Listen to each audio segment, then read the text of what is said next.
Shalom saudara-saudari. Kita akan merenungkan firman Tuhan yang terdapat dalam kitab Matius pasal 7 ayat 1 sampai ayat yang ke-5 dengan judul perikop hal menghakimi. Jangan kamu menghakimi supaya kamu tidak dihakimi, karena dengan penghakiman yang kamu pakai untuk menghakimi, kamu akan dihakimi, dan ukuran yang kamu pakai untuk mengukur akan diukurkan kepadamu. Mengapakah engkau melihat selumbar di mata saudaramu, sedangkan balok di dalam matamu tidak engkau ketahui? Bagaimanakah engkau dapat berkata kepada saudaramu, biarlah aku mengeluarkan selumbar itu dari matamu, padahal ada balok di dalam matamu?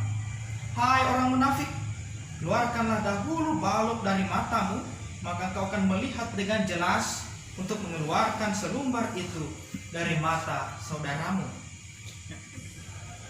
Saudara-saudara yang diberkati Tuhan, judul atau tema khotbah pada saat ini yaitu perihal menghakimi. Kita akan belajar lewat firman Tuhan pada saat ini tentang perihal menghakimi.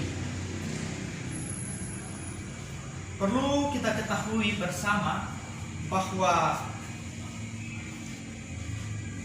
perikop hal menghakimi ini merupakan salah satu ajaran Yesus saat dia berkhotbah di sebuah bukit pada orang banyak pada saat itu.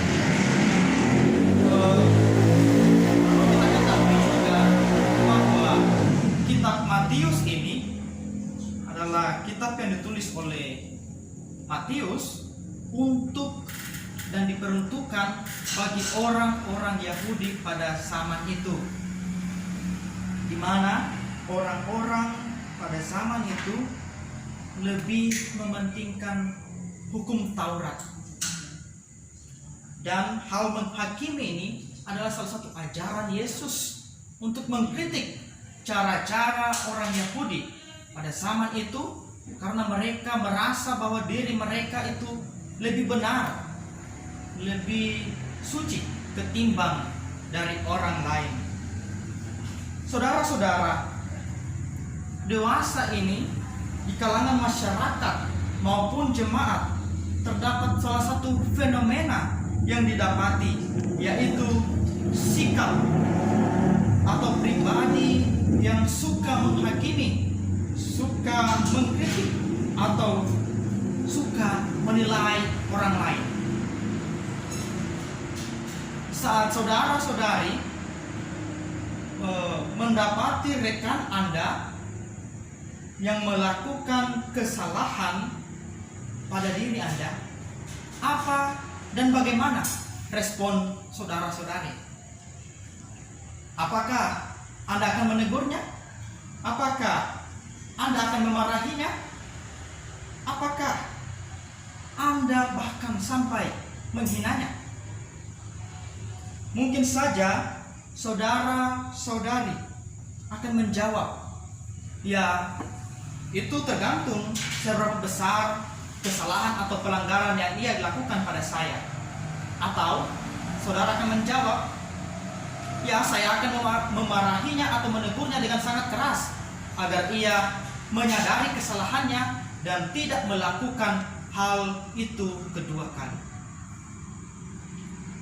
Saudara-saudari yang dikasihi Tuhan, jawaban-jawaban itu ternyata kelihatannya merupakan sebuah pembenaran pada diri sendiri. Pembenaran yang merasa bahwa diri ini lebih tahu dan lebih benar, seperti orang-orang Yahudi pada zaman itu. Hal ini merupakan suatu kesalahan. Lalu, bagaimanakah hal yang benar itu? Oleh karena itu, bagaimana cara kita untuk menghakimi dengan cara yang benar? Dalam hal menghakimi ini, Yesus saat berkhotbah di sebuah bukit pada orang banyak mengangkat tema tersebut. Oleh karena itu, dari Matius 7 ayat 1 sampai 5 ini ada 3 pelajaran perihal menghakimi. Mari kita perhatikan. Yang pertama, ini merupakan perintah Yesus. Dalam ayat yang pertama, Yesus mengatakan, jangan kamu menghakimi agar kamu tidak menghakimi.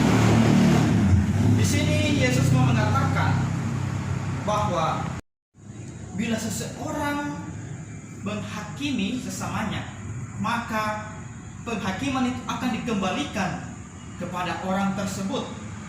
Dalam teks ini, menghakimi dalam bahasa Yunaninya krinete atau krino, yang berarti menilai seseorang sebagai pihak yang salah.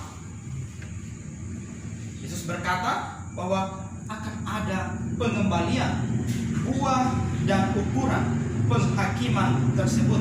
Dapat kita baca dalam ayat yang kedua. Yang berikut, yang bagian yang kedua, analogi tentang menghakimi. Masalah seseorang yang menghakimi sesamanya ini, Yesus analogikan seperti karpos. Itu dalam bahasa Yunani yang berarti sebuah serpihan kayu, serpih kayu. Dan itu sesuatu yang kecil. Serpih kayu yang ada di mata orang kedua dalam teks kita ini, dan ada sebuah balok, yaitu merupakan perkara yang besar, merupakan hal yang besar yang ada di mata orang pertama yang Yesus ceritakan dalam kisah ini. Dalam hal ini dipertanyakan tentang orang pertama yang tidak mengetahui bahwa terdapat balok di matanya, dan terdapat balok di matanya, namun ia bisa melihat serpih kayu di mata orang kedua tersebut. Bagian yang ketiga, di sini Yesus mengajarkan kita dalam ayat yang keempat dan 5. Di sini kita diajarkan oleh Yesus bagaimana sih cara menghakimi atau menegur yang patut atau benar itu. Di sini Yesus memang melarang manusia untuk melakukan penghakiman pada sesamanya. Apabila di sini ada apabila. Mari kita perhatikan. Yesus menegur keras orang-orang yang melakukan penghakiman dengan menyebut mereka munafik. Kata Yesus, untuk dapat mengeluarkan serpih kayu di mata sesama, pertama-tama kita harus mempunyai penglihatan yang jelas dan tidak boleh ada yang mengganggu di mata. Oleh karena itu, sangat perlu membersihkan mata, yaitu dengan cara mengeluarkan balok suatu hal yang besar itu yang ada yang menghalang penglihatan orang pertama. Saudara-saudara, apa maksud perkataan Yesus ini? Di sini Yesus menganjurkan bahwa penghakiman dapat dilakukan hanya pada orang yang benar, hanya pada mereka yang telah mengakui keberdosaannya dan mereka yang telah bertobat. Jadi Bapak Ibu, jangan tergesa-gesa untuk menghakimi sesama, karena belum tentu diri kita benar ketimbang orang tersebut. Oleh karena itu dibutuhkan pengakuan atas keberdosaan dan bertobat. Oleh karena itu, bila kita sudah melakukan hal-hal tersebut yang Yesus ajarkan, kita dapat menegur mereka yang melakukan kesalahan tadi, yang terdapat kesalahan dalam dirinya. Kita dapat menegur mereka sehingga mereka dapat kembali ke jalan yang benar. Di sini Yesus menganjurkan bahwa itu semua harus dimulai dari diri sendiri, lalu kepada orang lain. Oleh karena itu, saudara-saudari, dibutuhkan pengenalan yang benar tentang firman-Nya. Kiranya Tuhan memampukan kita. Amin.